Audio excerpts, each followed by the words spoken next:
So let's replace the rubbers on our Cricut cutter as they keep moving.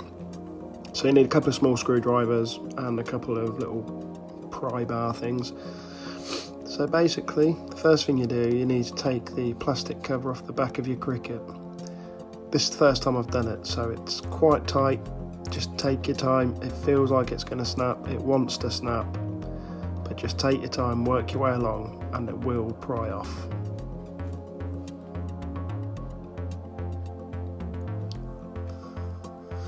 Once that's off, it will reveal 4 screws which are star-ended. So you need to get a star-ended screwdriver bit and take all 4 screws out, which is one of the simpler jobs of this process.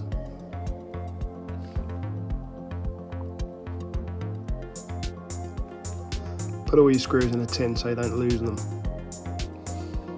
Next thing you need to do is pull the lid off. I find the easiest way is to turn it round and you can locate the little slots. You can see it there at the back. Just slightly push them forward and the lid will fall off.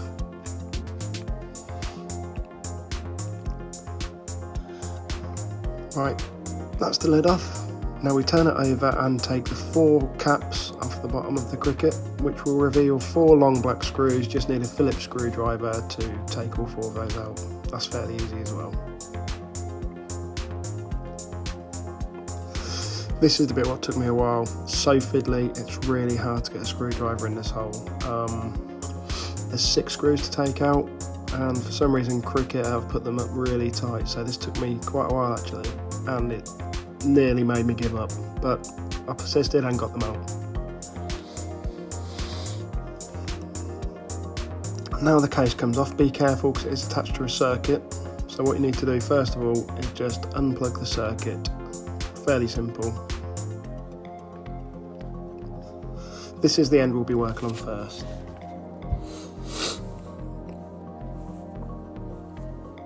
The first thing we do, we need to take the half washer off. I find I pushed it off, it was easier than just use some pliers to pull it off, so I didn't drop it. There we go, that's one end of the bar. Pull the spring off, that's fairly easy, pair of pliers. Then we just need to pry the cover off the end of the bar, and that's that side done. Other side's a bit more complicated, but same process really. It's just a number of springs you need to take off.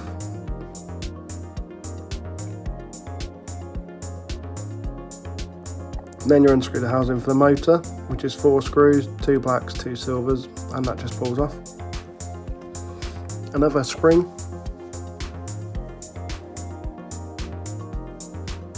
Now I've marked left on the bar because I don't know if it makes any difference, but just so I know which way it goes back in. Now to pull the bar out, a lot of YouTube videos don't show you this, so you need to pull off the half washer, so I just use my picker, pulled it off. This allows you to pull the bar straight out. While the bar's out, give your Cricut a good clean. As you can see, ours needed one. Just use disinfectant wipes really, or alcohol wipes. There's the difference between the new rubbers and the old rubbers. Just bought them off eBay, £5. Put your white runners back on before you put your rubber ones back on, otherwise they won't go on. And then just put it back together the same way we took it to pieces. Good luck.